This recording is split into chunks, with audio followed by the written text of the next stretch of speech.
All right, welcome everyone to the All About Nothing podcast, kind of daily show. I am Barrett Gruber, host of the All About Nothing podcast with Zach King. You can find me across all social media at Barrett Gruber. With me is the host of podcast Black, White, and Blue in the South with Dr. Jamil Brooks, all the way here from Greenwood, South Carolina, Mr. Bill Kimler. Welcome, Bill. If you want to participate in the show, you can chat with us on YouTube, Twitch, or Facebook. You can find links at the top of our webpage, theallaboutnothing.com. Please follow and subscribe wherever you are hearing us. Let's get it started. I almost said good morning. I'm tired. It feels like morning. Either that or you're drunk. I can't tell the difference. I have not even had a sip yet, so let me. Ooh. Okay. I'm just kidding. That's high C or Kool-Aid or something. Sugar buzz in 3, 2, 1. Yeah. Hey, a quick random question before you get to the surprise. Are you a fan of Lord of the Rings? I am. I thought you were. I am. I was just thinking about that the other day and I couldn't remember. That was just a random question. I just scratched that itch. That was it. In fact, downstairs in my den where the TV room, where the TV is, where we all watch TV, I have what is a poster of the entire Hobbit. That is, it is a enormous poster, but in the poster where the words, in a way that they formatted the text, you can see Smaug, the dragon, in the text. Oh, neat. So where'd you get that poster from?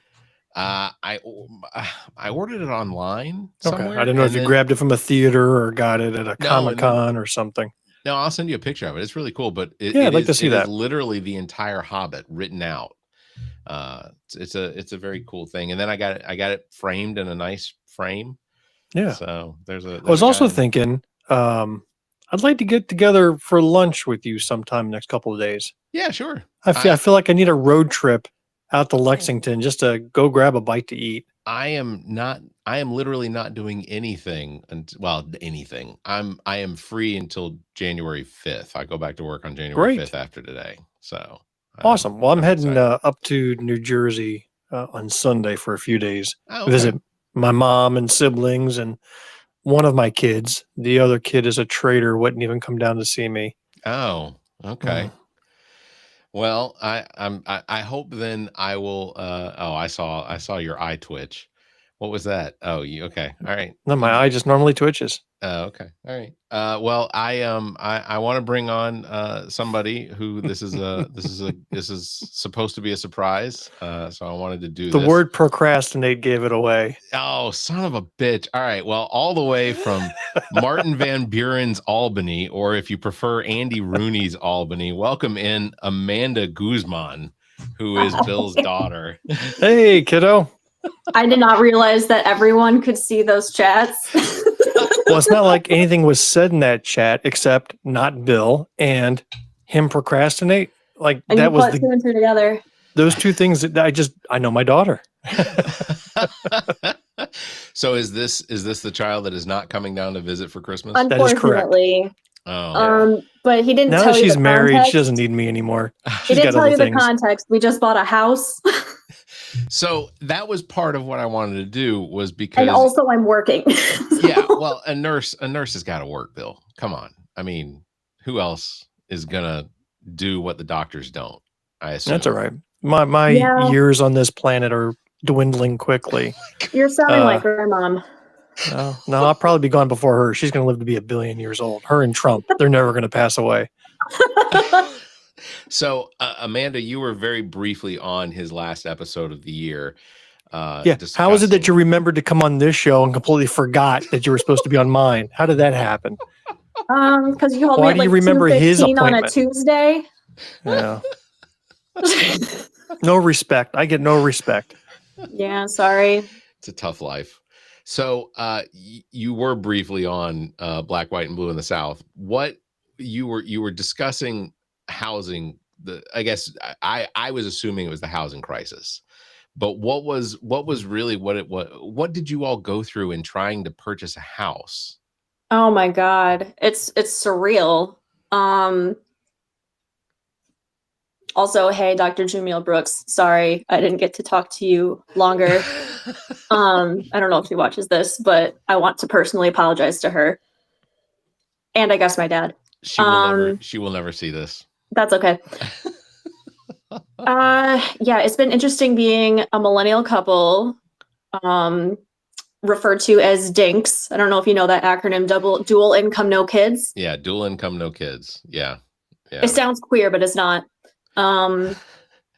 We have two pretty decently paying salaries, considered successful for our age range and stuff, and yet most of the houses that we could see on the market that are in our area are completely inaccessible. I think I shared with my dad, I texted him throughout the process, like, hey, I just found this listing. What do you think? And it's like a 1-bedroom, 1-bathroom crack house, like just completely shuttered, condemned, and it's going for $270. Goodness. And that's not even an exaggeration. Barrett, this is the house you're in now is the only house you've ever owned. Is that correct? Me, yes, correct. Yeah, I bought this house, or I had this house built in 2001, so I moved in 2002. So I think building a house from scratch is a different cost basis than somebody's on the market purchasing an existing house. So that's a different thing entirely. And I can speak to that. It used to be that you could go into a neighborhood. These are modular homes. They're pretty much constructed somewhere else, and they just bring the pieces in. And then the house is framed and everything. And then after it's built, they come in, they put the drywall up, they paint it, they put in carpet, whatever. So the cost to do that. So my house, I'll just tell you right now, I bought my house at $117,000. I hate you. I put Amanda, guess how much that house on Camelot cost your mother and I when we bought it? This was like a year after you were born. Wasn't it like 70,000? It was under 70. It was in the mid 60s. You want to hear something disgusting? My grandparents, my father's parents, when they bought their house they got it for a nickel. Connecticut. Yeah. They bought it in Connecticut after World War II, when the housing boom was completely related to the subsidies that the housing industry was getting from the federal government. So their house that cost $29,000, $30,000 to build, they paid $8,000 for. That same house about 4 years ago, outside of New York City in Connecticut, cost almost $2.5 million.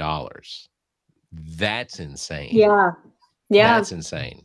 So, no, I mean, like, I think that back in the good old days, you could get a house for like 1 or 2 times your salary, and now you need like 7 times your salary.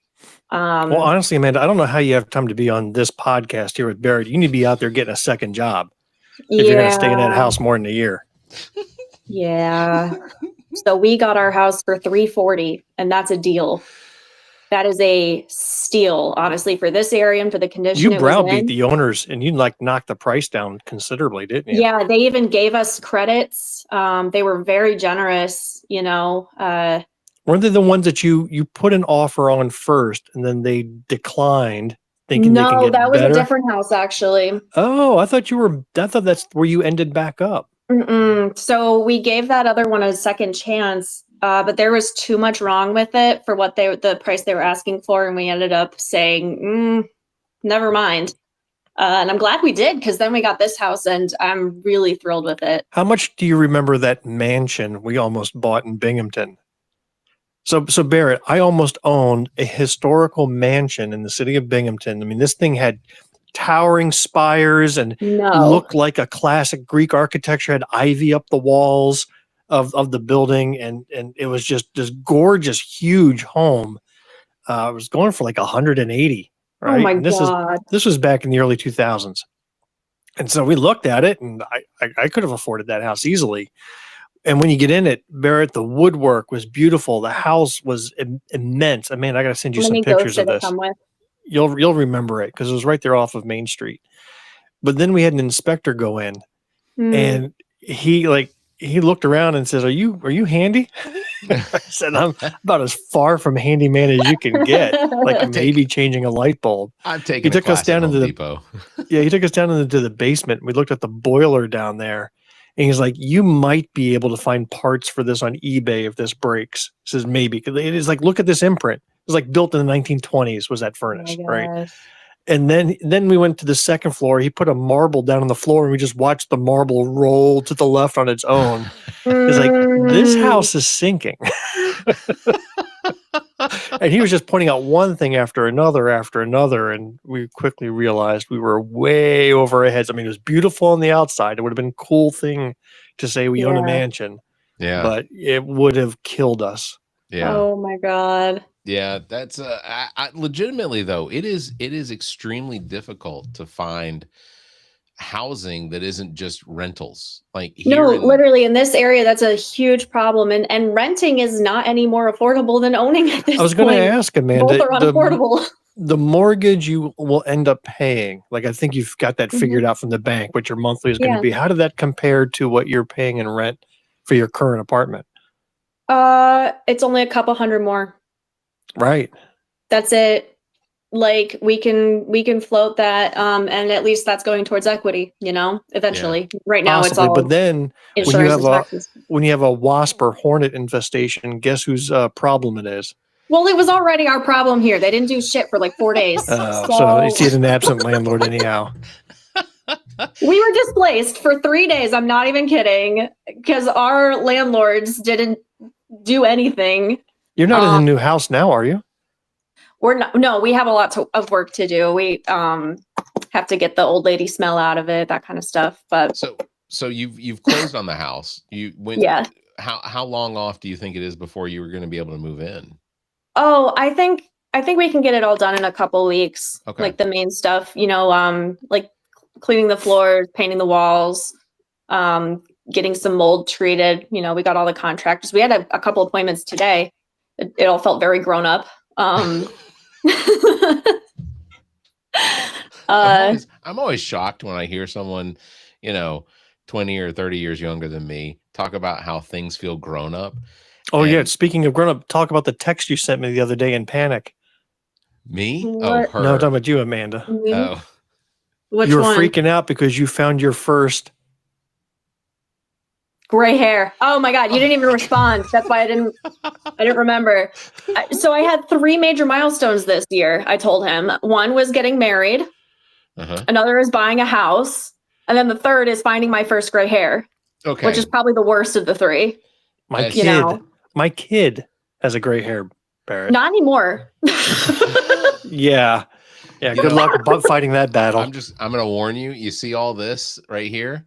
It should be blue is what that should be. Well, it should be. And Zach and I are discussing that as that may be coming up in the next Barrett lost a football bet. Now he has to have his beard dyed blue. Yeah. And it's been over a month. I'll just warn you that any time I found a gray hair when I was in my early 30s, I would pull them. And somebody said, every time you pull one, 3 come back. And like a hydra. I thought that was absurd. That doesn't make any sense. And I'm now what doesn't make sense is that my daughter turns 30 next year. Oh, well, congratulations. Yeah. I mean, she's on the older end of the 20s. She's like, she's talking about being a grown up. She's almost 30. I mean, I was 3 born kids in the 1900s. Yeah. That's what the kids say these days. Like, you were born in the 1900s? You were so old. So I did have besides talking about housing and milestones and things like that, I did have a legitimate question because I thought that it would be interesting to ask at least one sort of psychological question with Bill while your daughter Amanda was on the phone or on the line. And this was a question that was asked of me because and when it was asked, I had to give it some serious thought. But if you could give up one of your 5 senses, Bill. Oh, I thought it was going to be if I had to give up one of my kids. That was going to be easy. Oh, but go ahead. The one 5 that doesn't senses. come down for Christmas. Yeah. See, she knows. It's right there. Yeah. If you had to give up one of your 5 senses, what sense would you give up? My spidey sense. That's gone. Okay. I can live without it. One of your legitimate senses, Bill. I think I could do without smell. Okay, we'll ask the nurse. If you did away with your sense of smell, would that cause your sense of taste to also go away? Yeah. No, you said one of your senses. Well, I know that, but there's ripple effects to this decision. consequences. No. Amanda, what sense would you give up if you had to give up? I'm just thinking about Daredevil and how he's blind, but he compensates by like his other senses getting heightened. But I'm like, what's the superhero equivalent of like not having a sense of smell? Like, what's your superpower because of that? And I can't think of anything good. The greatest janitor ever. Like the janitor that has to clean up the bathroom in the residency on Senior Citizen Day at the grocery store. And I've done that, so I know that experience. 16-year-old Billy had to go clean out the restroom after Senior Citizen morning, Wednesday mornings. That was my job. That's fair. That was nasty. Yeah, that was a Tuesday afternoon for me when I was working bedside, and I was there in their butt. Like, I'm not going to get into details. Yeah, HIPAA, please. No, let's. I got to tell you, I have, gosh, when I had my kidney surgery, and the surgery went successful, but they don't let you out of the hospital until you have fully relieved yourself both ways. Like they want to see all your systems working. Yep. And let me tell you, going number 2 was a challenge for a couple of days. I mean, first of all, they tore out my guts and put it back in. So it was a shock to the system. But that nurse was up my ass literally for 2 days trying to get something going. And you know what? All sense of modesty just goes out the window at that point. At this point, I could have had my butthole on display on Times Square for all I cared. You know, it was just like, do what you got to do. Get the shit out. Yeah. So I can go home. They wouldn't let me go home until I could show some poop in the bowl. Well, I think I've come up with the title for this episode. So you had several to choose from. You can't go home until you have some poop in the bowl. That's right. Amanda, what sense would you give up if you had to give up one of your 5 senses? So again, you have to choose from smell, taste, touch, hearing, and sight. Yeah, I did all 5. I don't know. I feel like I could adapt the best to sight or hearing. There's enough accessibility stuff these days. Yeah. Wrong. You're going to adapt. You're going to be able to drive without your sight. I'll you're not Daredevil. I'll have someone else drive me. That's fine. And then think about your love for reading. Is your love for reading going to translate to audiobooks? Audiobooks in Braille. I'll pick it up quick. Yeah, you gave the wrong answer. Yeah, Bill's answer is the only right answer. That's it really is. in the 3 or 4, how long we know each other now? 3 years. In the time that I have known Bill, I have found that I am generally wrong when I'm talking to him. Is what I've learned. No comment. I decided that I would give up my sense of touch. That is one I think that I could go without. And ultimately, so. I'd still. That's a condition. That's a real condition that people have, and they end up cutting themselves and not feeling it, right? Exactly. That's what I was thinking. The movie Numb. Yeah. But it's not just the cutting and stabbing by accident. It's also the normal shifting you do for blood circulation that your body just does without you knowing it. You lose that and you end up with blood clots. You end up with bad circulation. But if I've given up the sense of touch, then obviously I recognize that I still need to continue to make sure that I do the things that I would have to do in order to maintain that. You know, the guy in the movie Novocaine, I mean, he made sure that anything he ate, he didn't chew anything. He was very anxious. Yeah, but it was a good movie. I enjoyed it. I thought that was a really good movie. No, I was just curious if what is Amanda, you're not traveling for Christmas. Obviously, your father's a little sore about that because they decided to meet on a Monday. Yeah, it's that's my fault. Drove 900 miles both ways for a certain girl's wedding, but minor details. Minor details, No, but I completely get it, man. When you get that first house, like that, you are going to be all consumed with it for weeks. Oh yeah. I fully understand. It's gonna. One thing that I will. Lost her. Oh, she hit some buttons. She may have gotten a phone call, but no, I agree with you, Bill. I'm completely exactly the same way. When I bought this house, I think that I only left it to go to work, and ultimately, like that was all I did. Or her phone died. There she is. Or she might rejoin it. It is entirely possible that her phone did die. But yeah, I don't think I left the house. Amanda, did your phone die? Did you have to plug it in? It didn't. I switched over to my text real quick. Sorry. Oh, yeah, I've made that mistake too. My cat stepped in super glue. Okay. Like a little bit. Tell us more. There's your new episode title. Yeah. My cat stepped in super glue. Yeah. So, okay, we have this robotic mouse toy. We're on our 4th one because the other 3 have broken in the last 2 months, which means we have to keep buying more instead of a different one. Right. And he's obsessed with it, but it keeps breaking. So I keep having to super glue it back together to reinforce it. And I had it in here to dry. And then he got in here and he jumped up on the cupboard, and before I could get him off, I think he grazed it a little bit. So when the cat walks around, are you hearing like a every time the stepping? Is that or like a horseshoe? Okay. We got to go wash that off in a couple of minutes. So Amanda, I was just going to give you some advice with the house.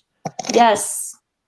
Really take time, and maybe you have already, absorb the emptiness of it, because soon you're going to fill it up. It's going to be full of furniture and pictures and kids eventually, and televisions or whatever for years. It will never be as empty as it is until the day you decide to move out of it.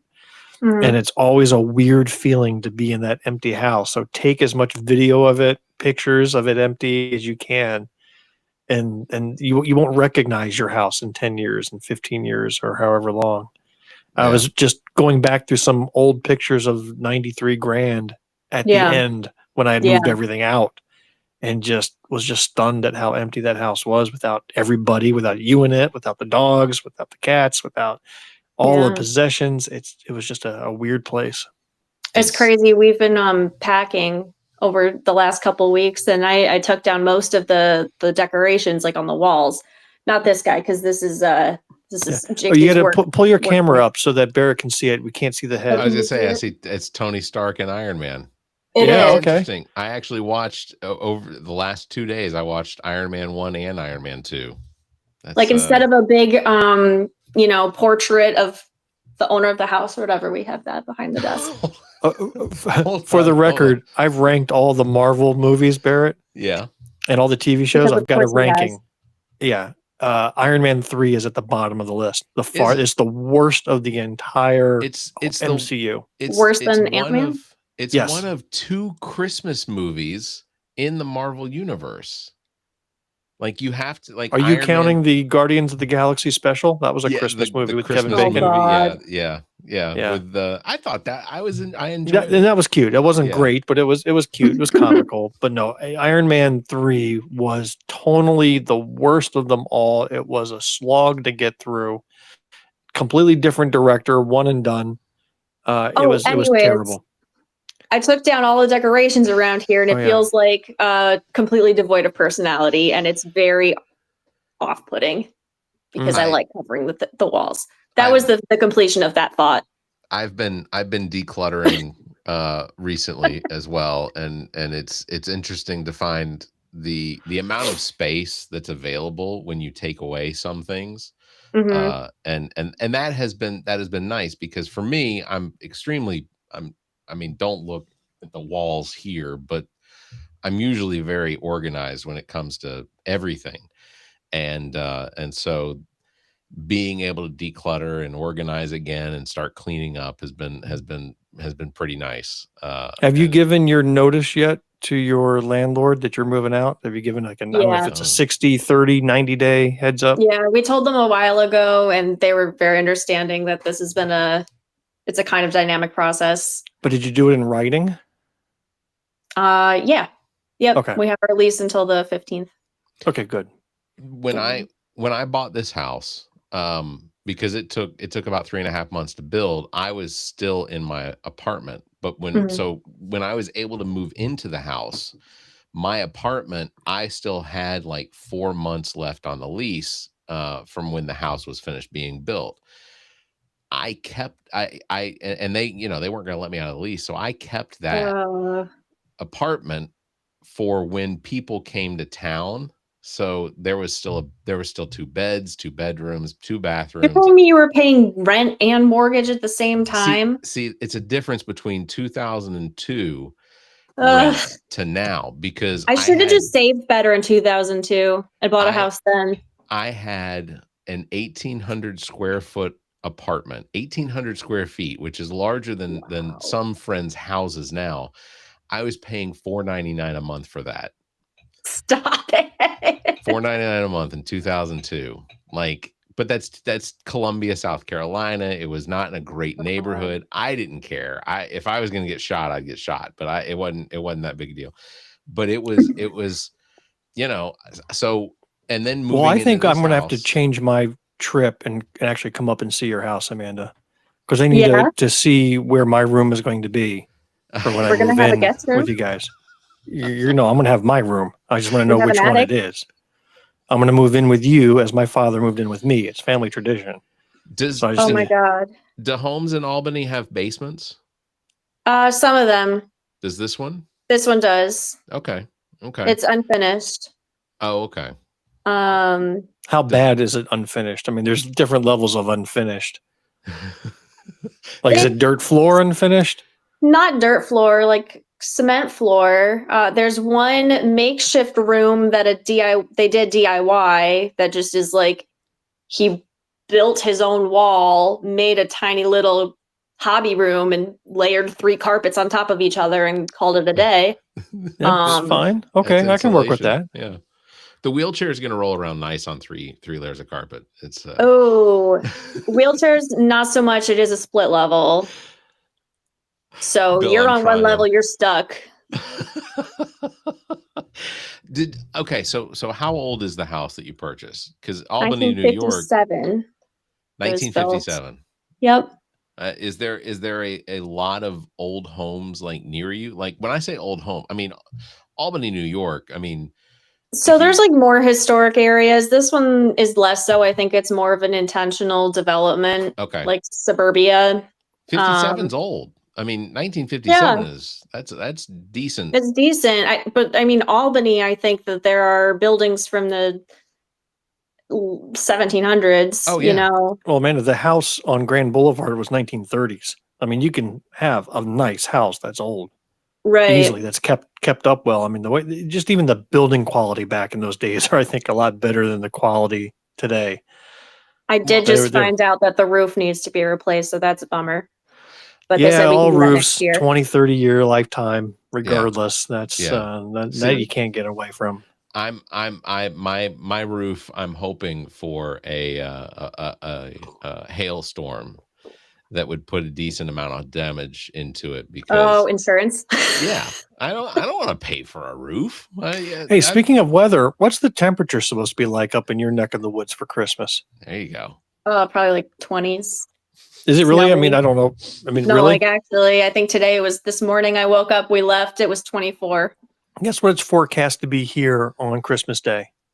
Is it going to make me feel bad? 76 degrees. It did make me feel bad. Sunny and 76. It pisses me off. That you're leaving?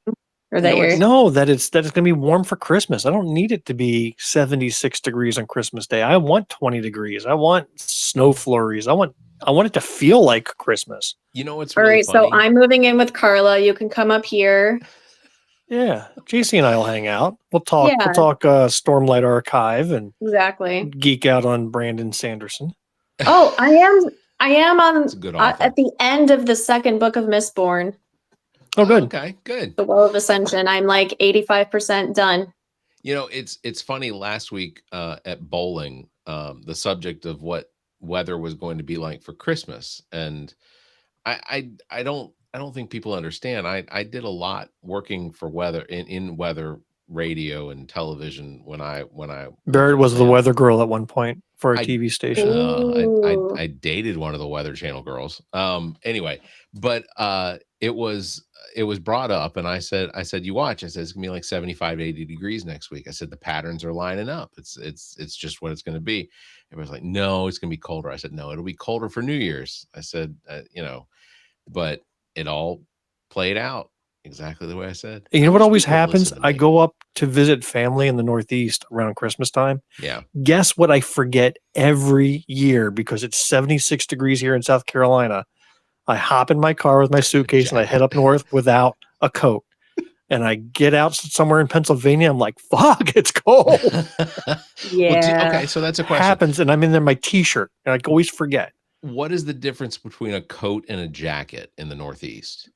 Like, because I've heard it described as there is an actual difference, but what is the difference as far as recognizing? Is it structural? Is it the size? Is it the amount of insulation? like these are the cutting questions that we get on the All About Nothing kind of daily show. I mean, these are the Christmas deep man. philosophical thoughts Barrett pulls out of his ass. What's the difference between a coat and a jacket? Yeah, exactly. You call it a jacket. No, I think it's interchangeable. Okay. I mean, a jacket to me is a little lighter than a coat, maybe, but I could look at the same thing and call it a coat or a jacket for the most part. Like if I had a light thing, like a windbreaker. Definition. Honestly, a coat to me is probably not something that has any insulation. It's probably just going to be one layer sort of thing, and then a jacket is going to have some sort of insulation. It's going to have a padding. No, it's the other way around. Is it? Yeah, jacket's lighter than a coat. Okay, I mean, I tell honestly, living in the South and living in South Carolina, they don't own those anyways. True. I have the only snow shovel in my development. I'm sure of it. Oh my we have two when we live in an apartment and we need it. When we go when the kids and I go out for a walk, I tell them to grab a sleeve. So I don't even call it a coat or a jacket. So, hey, sleeve. The last thing I'll bring up before we wrap this up for Christmas and everything, which by the way, Merry Christmas to both of you. I hope that Merry Christmas, Happy Holidays. Even at a distance, that it is a wonderful holiday. Bill Clinton just recently said that he wants all of the information about him and any sort of redactions. He wants all of that to be released out of the Epstein files. Because I think that Bill Clinton must be under the assumption for himself that he probably didn't do anything that would be considered criminal. And he potentially knows some of the things that Donald Trump was around. Or maybe he did. And he knows that by releasing those photos, because Trump may be in them as well, that he's like throwing a grenade or throwing himself on top of the grenade for democracy. Like he's going to sacrifice himself, expose his own scandal in an effort to expose Trump's. Do you think at this point Bill Clinton even cares what sort of scandals potentially have his name attached to it? Oh yeah, I mean, man, his wife's going to leave him if anything comes out. She doesn't put up with any BS. Let me tell you. Yeah. What's funny is I hear people. I mean, and maybe you guys have talked about this, but like the rhetoric I see online where people are like, well, why do you want it all released anyways? If it might incriminate your people, if they might incriminate your favorite Bill Clinton, the Democrat you all love, or like nobody loves him. If he's in there and he's culpable, like I saw a MAGA guy completely convinced that the stuff that's been redacted and not released yet is evidence about Obama being there. And they're just holding that information. They're holding it back because they're kind of luring the Democrats in before they drop the bomb. Like it's all intentional. And this guy is convinced, no matter how many people told him he was crazy, he's like, you sound crazy to me. I know this for a fact, he said. Well, and what are you going to do? Just to give some reality on timelines and things like that. Epstein was very active in this in the mid 90s to early 2000s, where he was then investigated by the state of Florida and eventually was put under house arrest and given a sweetheart deal, where then he was done with that and went back to it. And let me pivot to a completely new topic that you're going to find interesting, but related. Did you know Amanda lived across the street from a sex cult? I did. Do tell. See? Tell us more. Tell us more. Have you heard They've of even the made group documentaries Nexium? About it. Really? Yep. Nexium, NXIVM. Oh, I am looking that shit up right now. Oh, that's a fun rabbit hole. So it's got celebrities in it.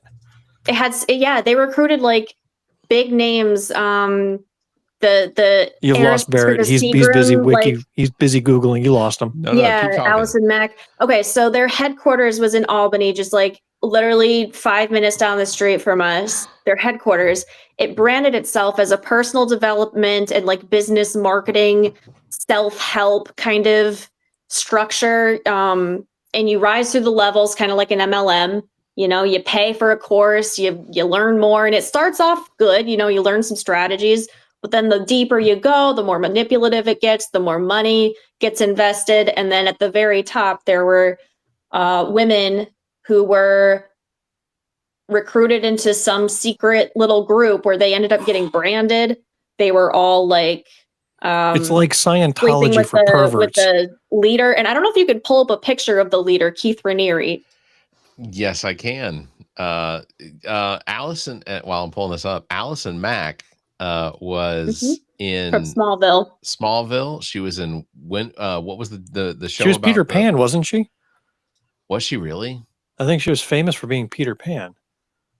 So this is the guy that was convincing everyone to sleep with him and had these great.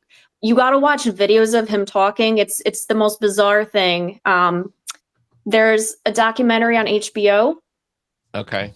And there's several podcasts by former members. And it's, you know, what's funny? It's pretty much gone in the US because he's in jail.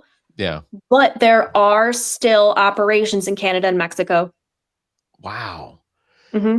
That's crazy. So I remember something about the Allison Mack tie because I remember something about her being arrested for like racketeering.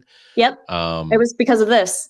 She was, so they have a house in Clifton Park, which is 20 minutes north of here. That is like she had like a personal home there where they hosted this stuff and like did stuff in the basement.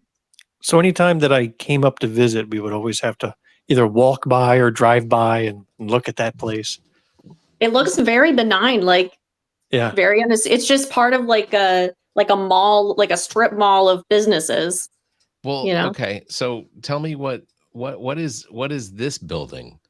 Do you recognize this one? It says it was the office building, Carner Woods Office Park. Yeah, like it's an office park. All of the buildings look like that. I mean, so that's not where the crazy stuff happened, though. When you lived across the street from this, did you meet or interact with any of the people that were? No, I wasn't literally across the street. I was a few minutes down the road. Okay, but still close. I don't think I interacted with them at all. Not that you would have known, though. Yeah. I guess not knowingly. That's really interesting. I just I don't know. I don't even. I mean, did you ever? Was it active while you lived near it? Yeah, it was near the end of it. I think charges were coming up and people were speaking out, but he hadn't been arrested yet. And I think he just got arrested a couple of years ago. But I was like following it as the trial was in progress. How do you get away with something like that in a neighborhood with an HOA? Like, I gotta know. I don't think it was in a development with an HOA. That's Claire Bronfman. I'm just looking at some of the names, like the outstanding Carlos Salinas de Gortari, who was the president of Mexico. Like, former they president. They intentionally recruited big names to enhance their reputability. I mean, how do you think Amanda met her husband? That was a different cult. Oh, I get them confused. Okay, well, look, I'd love to continue this, but at some point I'm going to need. Well, next time I have to tell you the story about how I didn't know her husband's name until last year. So that's a different story we can share. But hey, time's up. You're trying to get off the air. Last year was not. She wasn't married to him last year. No, it's completely. I guarantee you. No, I'm just. They've been together for over 10 years. 8 years. 8 years. But I had his name wrong until last year. I'm going to tell you, my first wife's father probably didn't know my name through our entire marriage. So, I'm not accusing anybody of anything. Hi, how's it going, Brett? But I'm just gonna say, cocaine's a hell of a drug. And I called him Garrett for the first year. It's just Barrett's a tough name to remember. I called him Garrett Gruber. Gary. That's fair. Barry. That's fair. It's better than some of the things I get called. That's for certain. Well, all right, now watch Barrett wrap up this show. It's like it's a professional. He never gets it right. Go ahead. Oh, that's harsh. All right. No pressure. Well, on Bill's bombshell, that's going to wrap it up for this episode. Big thanks for everybody for listening and watching. Don't forget, you can follow Bill at PoliticalBillSC and myself at Barrett Gruber across all of social media. Thank you for liking and hitting that bell. If you can, give us a 5-star review, leave a comment. Until next time, thank you, Amanda, also for being on the show. Until next time, you all stay safe, be kind, and keep your hands to yourself. And away from super glue. For sure. Cats too. Keep your paws out of super glue. That was good. I hope y'all had fun. I didn't know Amanda wasn't coming to Christmas, which